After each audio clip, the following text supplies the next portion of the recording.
اعوذ باللہ من الشیطان اللعین الرجیم بسم اللہ الرحمن الرحیم وبہ نستعین اما بعد قال سبحانہ وتبارک تعالی فی قرآن المجید وهو اصدق الصادقین بسم اللہ الرحمن الرحیم ورفعنا لک ذکرک۔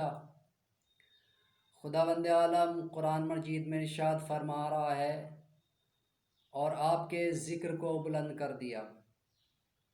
مجھے اس مختصر سی تقریر میں عزاداری امام حسین علیہ السلام کے سلسلے میں گفتگو کرنی ہے۔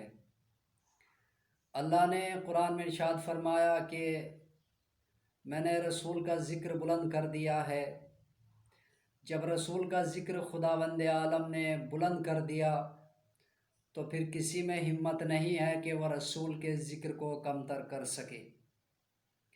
اسی طریقے سے اہل بیت علیہ السلام کا ذکر بھی اللہ نے بلند کر دیا ہے۔ اب کسی میں یہ ہمت نہیں ہے کہ ذکر اہل بیت علیہ السلام کا بھی ذکر کمتر کر سکے یا ختم کر سکے۔ عزاداری امام حسین علیہ السلام نہ زمانے کی محتاج ہے، نہ مکان کی محتاج ہے، نہ بھیڑ کی محتاج ہے۔ عزاداری امام حسین ذلت کا سبب نہیں ہے بلکہ عزت کا سبب ہے۔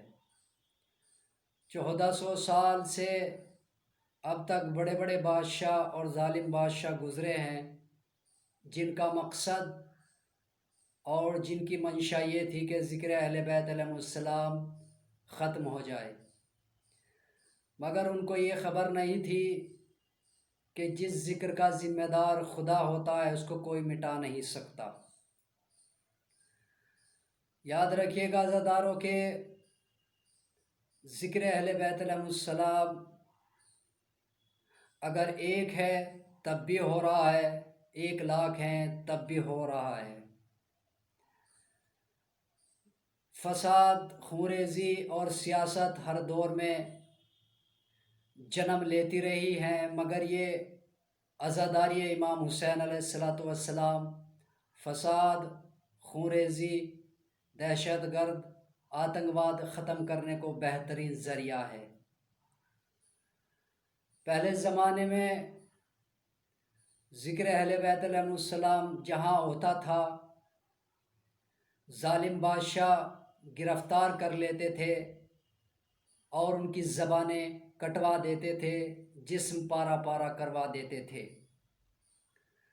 مگر یاد رکھیے عزاداروں کے زبانیں کٹنے کے بعد بھی ذکر اہل بیت علیہ السلام ہوتا رہا ہے۔ پریشانی آپ کے پیش نظر ہے، مصیبت آپ کے پیش نظر ہے۔ اس بار ہم کو سمجھداری اور ذمہ داری کا ثبوت دینا ہے کہ عزاداری امام حسین علیہ السلام پریشانی اور مصیبت کرنے کا ذریعہ نہیں ہے بلکہ پریشانی اور مصیبت کو ختم کرنے کا ذریعہ ہے۔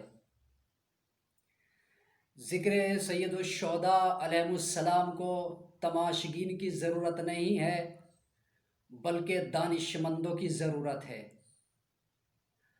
اس لیے کہ مجلس امام حسین، عزاداری امام حسین علیہ السلام اخلاق و کردار کے سنوارنے کا بہترین ذریعہ ہے، بہترین درسگاہ ہے۔ ہم دنیا کو ذکر امام حسین، عزاداری امام حسین کے ذریعے سے یہ بتانا چاہتے ہیں کہ ظالم کون ہے اور مظلوم کون ہے۔ ہم عزاداری امام حسین علیہ السلام کے ذریعے سے دنیا کو بتا رہے ہیں اور بتاتے رہیں گے کہ دہشت گرد کون ہے، آتنکواد کون ہے۔ ہم دنیا کو ذکر امام حسین کے ذریعے سے بتاتے ہیں کہ ہم کل بھی دہشت گردی کے خلاف تھے، ہم آج بھی دہشت گردی کے خلاف ہیں۔ ہم کل بھی آتنکواد کے خلاف تھے، ہم آج بھی آتنکواد کے خلاف ہیں۔ ہم کل بھی خونریزی کرنے والوں کے خلاف تھے، ہم آج بھی خونریزی کرنے والوں کے خلاف ہیں۔ ہم اگر 5 لوگ بیٹھ کر عزاداری امام حسین کرتے ہیں، تب بھی ہم ظالم کے خلاف بولیں گے۔ ہم 5 لاکھ عزاداری امام حسین علیہ السلام کرتے ہیں، تب بھی ہم ظالم کے خلاف بولیں گے۔ انشاءاللہ عزاداری امام حسین نہ کبھی رکی ہے نہ کبھی رکے گی۔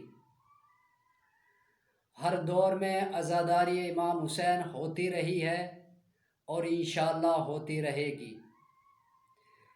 اس بات کا ہم کو خیال کرنا ہے کہ ذکر امام حسین جذبات سے کرنے کا نام نہیں ہے، بلکہ سمجھداری اور ذمہ داری کے ساتھ کرنے کا نام ہے۔ عزاداری امام حسین پریشانیوں کو اور مصیبتوں کو ختم کرنے کا ذریعہ ہے، پریشانیاں اور مصیبتیں پیدا کرنے کا ذریعہ نہیں ہے۔ مصیبتیں اور پریشانیاں وہاں پر پیدا ہوتی ہیں جہاں عوام کا ذکر ہوتا ہے، پریشانیاں اور مصیبتیں وہاں ختم ہوتی ہیں جہاں پر امام کا ذکر ہوتا ہے۔ جو محافظان دین ہوتے ہیں ان کے ذکر سے سکون پیدا ہوتا ہے، امن پیدا ہوتا ہے۔